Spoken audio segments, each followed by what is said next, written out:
వాళ్ళ జీవితం ద్వారా నువ్వేం చేయాలనుకుంటున్నావు, వాళ్ళ పట్ల నీ ఉద్దేశం ఏమిటి, నీ ప్రణాళిక ఏమిటి అని నువ్వు దేవుని దగ్గరికి వెళ్ళి ప్రార్థన చేస్తే దేవుడు నీకు ఖచ్చితంగా తెలియచేస్తాడు నీ బిడ్డల పట్ల ఆయన కలిగి ఉన్న ఉద్దేశాలు ఏమిటో. ఎలా తెలియజేస్తాడు?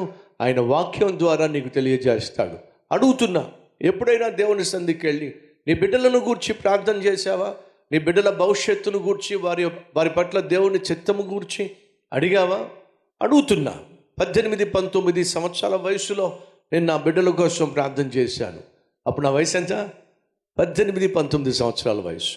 ఆ వయసులోనే నా బిడ్డల కోసం నేను ప్రార్థన చేశాను. నాకు బిడ్డలను ఇస్తావు కదా, ఆ బిడ్డల పట్ల నీ ఉద్దేశం ఏమిటి, నా బిడ్డల పట్ల నీ యొక్క ప్రణాళిక ఏమిటి, నీ చిత్తం ఏమిటి ప్రభువా అని ప్రార్థన చేసి దేవుడిని అడిగాను.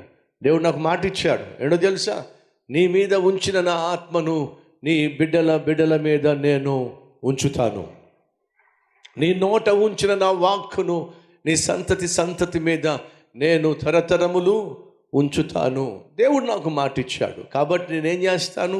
దేవుని సన్నిధికి వెళ్ళిన ప్రతిసారి నా బిడ్డల గురించి ఆలోచిస్తున్నప్పుడు, ప్రార్థన చేస్తున్నప్పుడు ఆ వాగ్దానాన్ని నేను తీసుకెళ్ళి దేవునితో చెప్తాను. ప్రభువా, నువ్వు నాకు మాట ఇచ్చావు, నా బిడ్డల పైన నీ ఆత్మను ఉంచుతానని, వారి నోట నీ వాక్కును ఉంచుతానని నువ్వు నాకు మాట ఇచ్చావు. అనేక సందర్భాల్లో నా బిడ్డలను గూర్చి దేవుని సన్నిధికి వెళ్ళి, ప్రభువా, నా బిడ్డల యొక్క భవిష్యత్తు, నా బిడ్డ యొక్క జీవితము నీకు అంగీకారంగా ఉండాలి, వారి పట్ల నీ చిత్తాన్ని మళ్ళీ నాకు తెలియచేయి అని ప్రార్థన చేసిన ప్రతిసారి ఏదో ఒక వాగ్దానం ద్వారా దేవుడు నాతో మాట్లాడుతూనే ఉన్నాడు. అదే మన జీవితంలో ధైర్యాన్ని ఇస్తుంది, భరోసా ఇస్తుంది, భవిష్యత్తు పట్ల నిరీక్షణ ఇస్తుంది. యోసేపు పట్ల దేవుడు తన ప్రణాళిక తెలియచేశాడా, తెలియచేయలేదా? తెలియచేశాడు. ఎలా తెలియచేశాడో చూద్దాం రండి. ఎందుకు ఈ విషయాన్ని ప్రస్తావిస్తున్నానంటే, మన జీవితంలో దేవుడు ఏ ప్రణాళిక కలిగి ఉన్నాడో, నీ పట్ల నా పట్ల ఏ ఉద్దేశం కలిగి ఉన్నాడో అది మనం తెలుసుకుని ఉన్నట్లయితే అది మనకు ధైర్యాన్ని ఇస్తుంది. ఆయన చేసిన వాగ్దానాన్ని మనం చేతబట్టి దేవుని దగ్గరికి వెళ్ళి ప్రార్థన చేయటం ద్వారా అది మనకు ధైర్యాన్ని ఇస్తుంది. యోసేపును గూర్చి దేవుని యొక్క ప్రణాళిక యోసేపుకు తెలియజేశాడా, తెలియచేయలేదా? చూద్దాం రండి. ఆదికాండము 37వ అధ్యాయం 7వ వచనం. నేను ఒక కల కంటిని, దయచేసి వినండి. అదేమిటంటే, మనము చేనిలో పనలు కట్టుచుంటిమి, నా పన లేచి నిలుచుండగా మీ పనలు నా పనను చుట్టుకొని నా పనకు సాష్టాంగపడినని చెప్పెను. అందుకు అతని సహోదరులు, నీవు నిశ్చయముగా మమ్మును ఏలెదవా, మా మీద నీవు అధికారి వగుదువా అని అతనితో చెప్పి అతని కలలను బట్టి, అతని మాటలను బట్టి అతని మీద మరింత పగపట్టిరి. అతడు ఇంకొక కల కని తన సహోదరులకు తెలియచేశాడు. ఇదిగో, నేను మరొక కల కంటిని, అందులో సూర్య చంద్రులను 11 నక్షత్రములను నాకు సాష్టాంగపడనని చెప్పెను. అతడు తన తండ్రితోనూ తన సహోదరులతోనూ అది తెలియచెప్పినప్పుడు అతని తండ్రి అతనితో, నీవు కనిన ఈ కల ఏమిటి? నేనును నీ తల్లియు నీ సహోదరులను నిశ్చయముగా వచ్చి నీకు సాష్టాంగపడుదుమా అని అతనిని గద్దించెను. అతని సహోదరులు అతని యందు అసూయపడిరి. అయితే అతని తండ్రి ఆ మాట జ్ఞాపకము ఉంచుకున్నాడు. దేవుడు యోసేపు పట్ల కలిగి ఉన్న ఉద్దేశాలు, తన భవిష్యత్తు పట్ల కలిగి ఉన్న ప్రణాళిక యోసేపుకు తెలియజేశాడంటారా, తెలియచేయలేదని చెప్పండి? తెలియచేశాడు. ఎలా తెలియజేశాడు? కళ ద్వారా తన ఉద్దేశాన్ని తెలియచేశాడు. ఏమిటట? ఒకరోజు రాబోతుందట, ఈ 11 పనలు అనగా 11 సహోదరులు వచ్చి ఎవరు ఎదుట సాష్టాంగ పడతారట? నిలిచి ఉన్నటువంటి పన ఎదుట సాష్టాంగ పడతారు. అప్పుడు అన్నలు ఏమన్నారు, సహోదరులు ఏమన్నారు? ఏంటి బాబు, ఒకరోజు మేమందరం వచ్చి నీ ఎదుట సాష్టాంగ పడతామా? ఎంత కొవ్వురా నీకు, ఎంత పొగర్రా నీకు, ఏమనుకుంటున్నావు నీ గురించి అన్నట్టుగా పగబట్టారు, అసూయపడ్డారు. మరొక కల వచ్చింది. సూర్యుడు చంద్రుడు 11 నక్షత్రాలు వచ్చి సాష్టాంగపడినట్లు. అది విన్నటువంటి యాకోబు కూడా కొంచెం కోపపడ్డాడు. ఏమిటి, నేను అమ్మ వచ్చి ఎదుట నా సాష్టాంగ పడతామా? సహోదరులందరూ వచ్చి నీ ఎదుట సాష్టాంగ పడతారా? ఏమిట్రా నువ్వు పిచ్చి పిచ్చి కలలు అన్నాడు. కానీ మనసులో మాత్రం యాకోబు దాన్ని జ్ఞాపకం పెట్టుకున్నాడు. యోసేపుకి కళ వచ్చింది అని అంటే ఖచ్చితంగా దేవుడే యోసేపునకు తన యొక్క చిత్తాన్ని, యోసేపు పట్ల దేవుడు కలిగి ఉన్న ప్రణాళికను ముందుగా తెలియచేస్తున్నాడు అని ఎంతో కొంత యాకోబు ఏం చేశాడు? గ్రహించాడు. దయచేసి వినండి. యోసేపును గోతిలో త్రోసేశారు. కొన్ని వెండి నాణ్యాలకు యోసేపును అమ్మేశారు. యోసేపు బానిసగా అమ్మివేయబడ్డాడు. పొతిఫర్ ఇంట్లో పనివాడిగా చేరాడు. ఆ తర్వాత ఇంటిపైన పెత్తనం చేసేవాడిగా అధికారిగా హెచ్చించబడ్డాడు. అన్యాయంగా చెరసాల్లో వేయబడ్డాడు. కానీ జాగ్రత్తగా మీరు పరిశీలన చేస్తే యోసేపును బ్రతికించింది ఈ కష్టాల మధ్య, యోసేపును ధైర్యంగా ముందుకు తీసుకెళ్ళింది ఈ శ్రమల మధ్య. ఎవడో తెలుసా? దేవుడు తనకిచ్చిన దర్శనం. ఒకరోజు రాబోతుంది, సూర్య చంద్ర నక్షత్రములు నన్ను చూసి సాష్టాంగపడతాయి.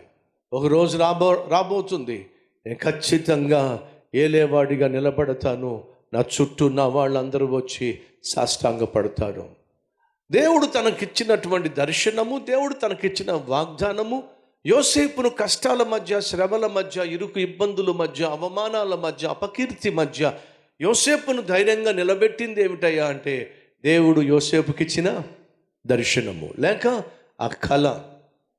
లేకపోతే అన్ని తన వాళ్ళే తనను అన్యాయంగా అమ్మివేస్తే, పగబడితే, అసూయపడితే, ఆఖరికి నాన్న కూడా అపార్థం చేసుకుంటే, అన్యాయంగా అమ్మివేయబడితే, పనివాడిగా పాలేరుగా చిన్న ప్రాయంలోనే ఒక బానిసగా అమ్మివేయబడితే ఎంత కృంగిపోవాలండి, ఎంత నీరు గారిపోవాలండి. ఆఖరికి పిచ్చి పిచ్చి ఆలోచనలు వచ్చి ఎందుకు వచ్చింది బ్రతుకు, చచ్చిపోతే బాగుండని చెప్పి ఆత్మహత్య చేసుకునే ప్రయత్నం చేయాలి కదండి. చేయలా. ఎందుకంటే నా పట్ల దేవుడు శ్రేష్టమైన ఉద్దేశాలు కలిగి ఉన్నాడు. నాకు మాట ఇచ్చాడో ఒకరోజు నన్ను ఉన్నతమైనటువంటి వ్యక్తిగా నిలబెడతానని, నా చుట్టూ ఉన్నవారు సాష్టాంగపడే విధంగా చేస్తానని దేవుడు నాకు మాట ఇచ్చాడు. మాట ఇచ్చాడంటే ఖచ్చితంగా నెరవేరుస్తాడు. మాటిచ్చిన దేవుడు యోసేపును నాయకునిగా నిలబెట్టాడా లేదండి? నిలబెట్టాడు.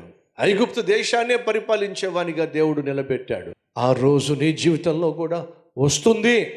మొదటిగా వినో, దేవుడు నీకు చేసిన వాగ్దానాన్ని గట్టిగా పట్టుకో. ఆ వాగ్దానాన్ని నువ్వు స్వతంత్రించుకోకపోతే దేవుని సన్నిధికి వెళ్ళి మోకాళ్ళ మీద పడి అడుగు, ప్రభువా నీ చిత్తం ఏమిటి నా పట్ల, నా జీవితం పట్ల, నా కుటుంబం పట్ల, నా బిడ్డల పట్ల అని అడుగు. నా దేవుడు తన చిత్తాన్ని తెలియచేస్తాడు. తెలుసుకున్న చిత్తాన్ని గట్టిగా పట్టుకో. ఆ దేవుని ఉద్దేశమే, ప్రణాళికే, ఆయన చిత్తమే. నీ జీవితంలో ఎన్ని పోరాటాలు వచ్చినా, ఎన్ని శోధనలు వచ్చినా వాటికి వెరవక, భయపడక, ధైర్యంగా ముందుకు తీసుకెళ్ళే ఒకే ఒక్క ఆధారం తెలుసా? దేవుని వాక్కు, దేవుని వాగ్దానం. రండి ప్రార్థన చేద్దాం.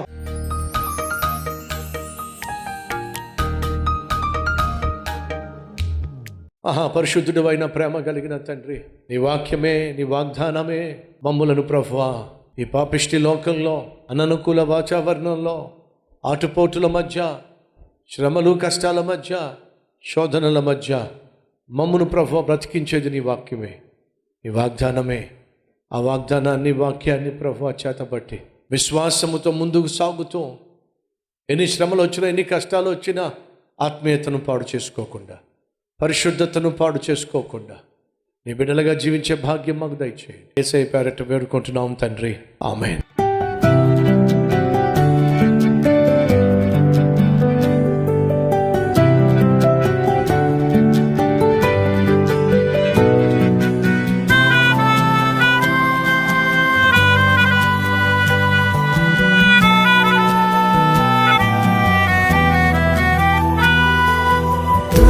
డైలీ డివోషన్ మీకు ఆశీర్వాదకరంగా ఉంటే 10 మందికి షేర్ చేయండి, లైక్ చేయండి, ఒక కామెంట్ పెట్టండి. దేవుడు మీకు తోడై ఉండను గాక. షలోమ్.